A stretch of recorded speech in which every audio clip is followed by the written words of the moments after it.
So the key objective to the approach to, the fussing and crying child is given a crying or fussing child, the candidate will diagnose the cause, the severity, the complications of the underlying issue, and will initiate an appropriate management plan. Okay.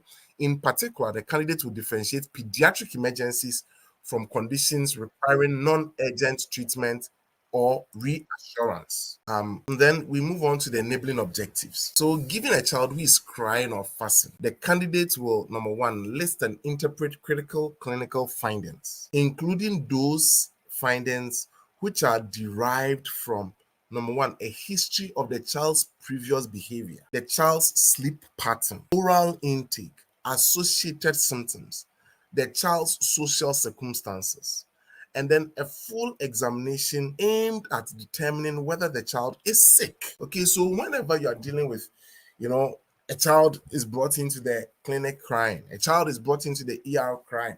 If you are dealing with such cases in your MCCQE1 exam, make sure that you know the physical exams you need to do.